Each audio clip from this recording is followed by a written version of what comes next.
दोस्तों नमस्कार, हमारे चैनल देव शक्ति में आपका हार्दिक स्वागत है। पिछले अध्याय में हमने जाना आत्मा का सफर कैसे शुरू होता है और यमलोक तक कैसे पहुंचती है। जिन दोस्तों ने अध्याय 1 और 2 नहीं देखा है उनको वीडियो के डिस्क्रिप्शन में लिंक मिल जाएगा। इस वीडियो में हम आत्मा के यमलोक पहुंचने से स्वर्ग और नर्क के सफर के विषय में जानेंगे। आपसे अनुरोध है, कृपया हमारे चैनल को लाइक, शेयर एवं सब्सक्राइब जरूर करें। धन्यवाद। गरुड़ जी ने कहा, हे केशव, यम मार्ग की यात्रा पूरी करके यम के भवन में जाकर पापी किस प्रकार की यातना को भोगता है वह मुझे बतलाइए।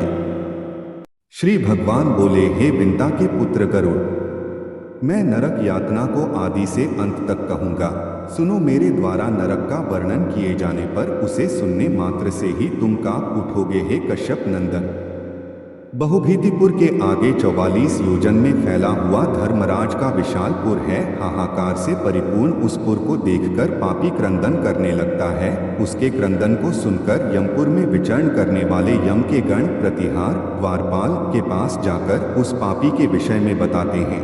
धर्मराज के द्वार पर सर्वदा धर्मध्वज नामक प्रतिहार द्वारपाल स्थित रहता है। वह द्वारपाल जाकर चित्रगुप्त से उस प्राणी के शुभ और अशुभ कर्म को बताता है। उसके बाद चित्रगुप्त भी उसके विषय में धर्मराज से निवेदन करते हैं। हे ताक्ष्य, जो नास्तिक और महापापी प्राणी हैं, उन सभी के विषय में धर्मराज यथार्थ रूप से भली भांति जानते हैं।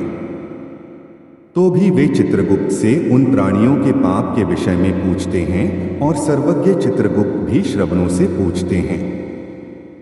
श्रवण ब्रह्मा के पुत्र हैं। वे स्वर्ग, पृथ्वी तथा पाताल में विचरण करने वाले तथा दूर से ही सुन एवं जान लेने वाले हैं।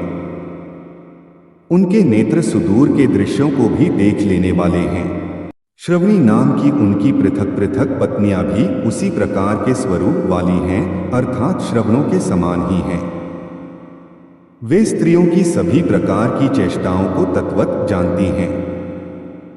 मनुष्य छिपकर अथवा प्रत्यक्ष रूप से जो कुछ करता और कहता है वह सब मनुष्य के मानसिक, वाचिक और कायिक सभी प्रकार के शुभ और अशुभ कर्मों को ठीक ठीक जानते हैं। मनुष्य और देवताओं के अधिकारी वे श्रवण और श्रवणीय सत्यवादी हैं। उनके पास कई शक्तियां हैं जिसके बल पर वे मनुष्यकृत कर्मों को बतलाते हैं। व्रत, दान और सत्य वचन से जो मनुष्य उन्हें प्रसन्न करता है उसके प्रति वे सौम्य तथा स्वर्ग और मोक्ष प्रदान करने वाले हो जाते हैं। वे सत्यवादी श्रवण पापियों के पाप कर्मों को जानकर धर्मराज के सम्मुख यथावत कह देने के कारण पापियों के लिए दुखदायी हो जाते हैं। सूर्य, चंद्रमा, वायु, अग्नि, आकाश, भूमि, जल, हृदय, यम, दिन रात, दोनों संध्याएं और धर्म, ये सभी मनुष्य के वृत्तांत को जानते हैं। धर्मराज, चित्रगुप्त, श्रवण और सूर्य आदि मनुष्य के शरीर में स्थित सभी पाप और पुण्यों को पूर्णतया देखते हैं। इस प्रकार पापियों के पाप के विषय में सुनिश्चित जानकारी प्राप्त करके यम उन्हें बुलाकर अपना अत्यंत भयंकर रूप दिखाते हैं। वे पापी यम के भयंकर रूप को देखते हैं, जो हाथ में दंड लिए हुए बहुत बड़ी काया वाले भैंसे के ऊपर संस्थित प्रलयकालीन मेघ के समान आवाज वाले, काजल के पर्वत के समान बिजली की प्रभाव वाले, आयुधों के कारण भयंकर 32 भुजाओं वाले, 3 योजन के लंबे चौड़े विस्तार वाले, बावली के समान गोल नेत्र वाले, बड़ी बड़ी दाढ़ों के कारण भयंकर मुख वाले, लाल लाल आंखों वाले और लंबी नाक वाले हैं। मृत्यु और ज्वर आदि से संयुक्त होने के कारण चित्रगुप्त भी भयावह हैं। यम के समान भयानक सभी दूत उनके समीप पापियों को डराने के लिए गरजते रहते हैं। उन चित्रगुप्त को देखकर भयभीत होकर पापी हाहाकार करने लगता है। दान न करने वाला वह पाप आत्मा का पता है और बार बार विलाप करता है। तब चित्रगुप्त यम की आज्ञा से क्रंदन करते हुए और अपने पाप कर्मों के विषय में सोचते हुए उन सभी प्राणियों से कहते हैं, अरे पापियों, दुराचारियों, अहंकार से दूषितों, तुम अविवेकियों ने क्यों पाप कमाया है? काम से, क्रोध से तथा पापियों की संगति से जो पाप तुमने किया है वह दुख देने वाला है। फिर हे मूर्ख जनों, तुमने वह पाप कर्म क्यों किया? पूर्व जन्म में तुम लोगों ने जिस प्रकार अत्यंत हर्षपूर्वक पाप कर्मों को किया है, उसी प्रकार यातना भी भोगनी चाहिए। इस समय यातना भोगने से क्यों पराडमुख हो रहे हो? तुम लोगों ने जो बहुत से पाप किए हैं, वे पाप ही तुम्हारे दुख के कारण हैं। इसमें हम लोग कारण नहीं हैं।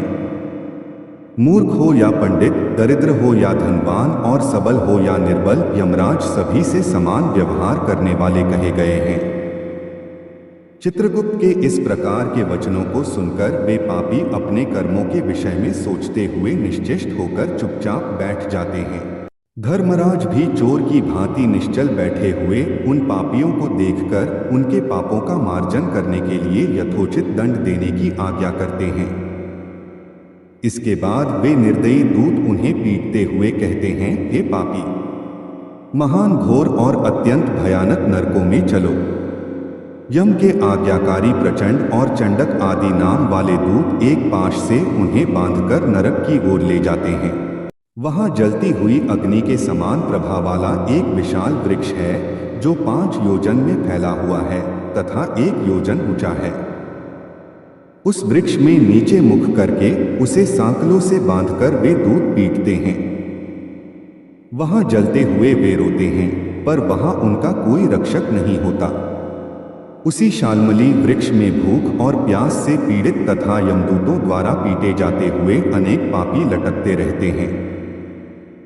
वे आश्रयविहीन पापी अंजलि बांधकर, हे यमदूतों, मेरे अपराध को क्षमा कर दो, वे उन दूतों से निवेदन करते हैं।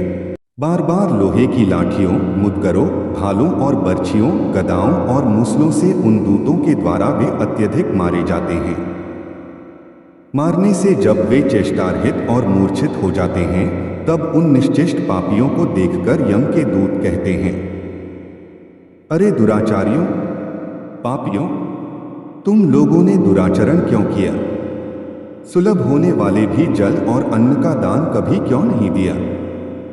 तुम लोगों ने आधा ग्रास भी कभी किसी को नहीं दिया, और न ही कुत्ते तथा कौए के लिए बलि ही दी, अतिथि को नमस्कार नहीं किया और पितरों का तर्पण नहीं किया। यमराज तथा चित्रगुप्त का उत्तम ध्यान भी नहीं किया और उनके मंत्रों का जप नहीं किया, जिससे तुम्हें यह यातना नहीं होती। कभी कोई तीर्थ यात्रा नहीं की, देवताओं की पूजा भी नहीं की, गृहस्थ आश्रम में रहते हुए भी तुमने हंतकार नहीं निकाला, संतों की सेवा की नहीं, इसलिए अब स्वयं किए गए पाप का फल भोगो। चूंकि तुम धर्महीन हो, इसलिए तुम्हें बहुत अधिक पीटा जा रहा है। भगवान हरि ही ईश्वर है, वे ही अपराधियों को क्षमा करने में समर्थ हैं। हम तो उन्हीं की आज्ञा से अपराधियों को दंड देने वाले हैं। ये कहकर वे दूत निर्दयतापूर्वक उन्हें पीटते हैं और उनसे पीटे जाने के कारण वे जलते हुए अंगार के समान नीचे गिर जाते हैं।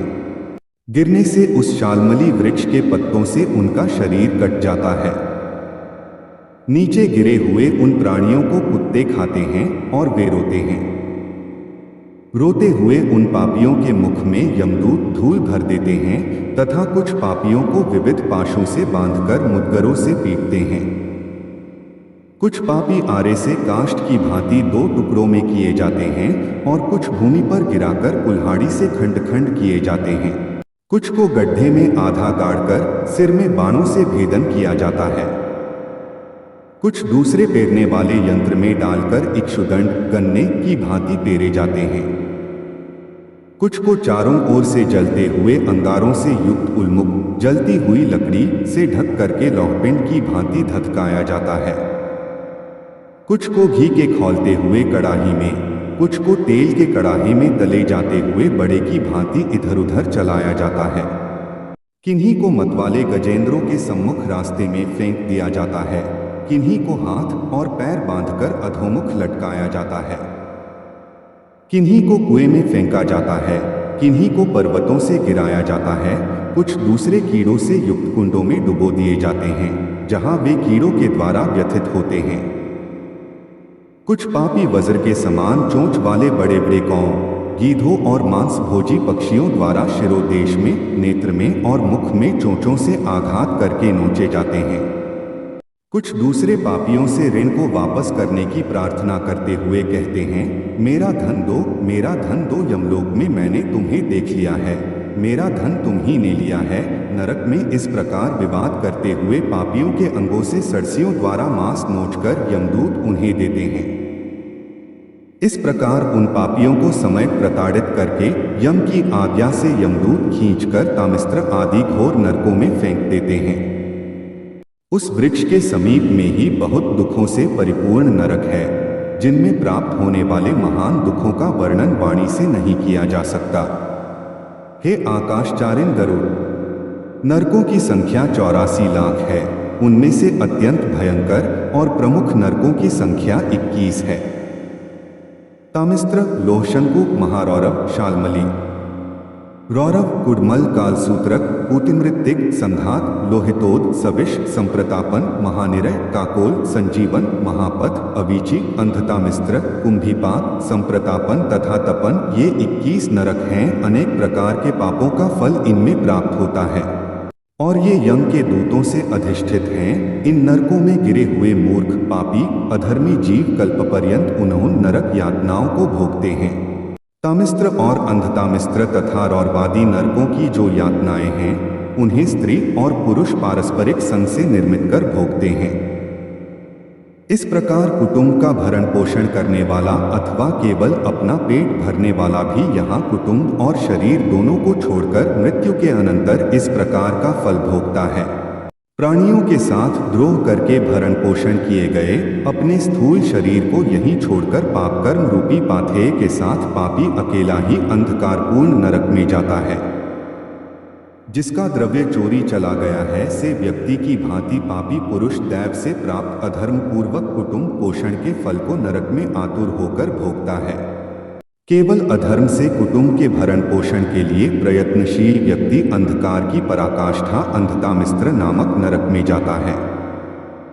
मनुष्यलोक के नीचे नरकों की जितनी यातनाएं हैं, क्रमशः उनका भोग भोगते हुए वह पापी शुद्ध होकर पुनः इस मर्त्यलोक में जन्म पाता है। इस प्रकार गरुड़ पुराण के अंतर्गत सारोद्धार में यमयातना निरूपण नामक तीसरा अध्याय पूर्ण हुआ।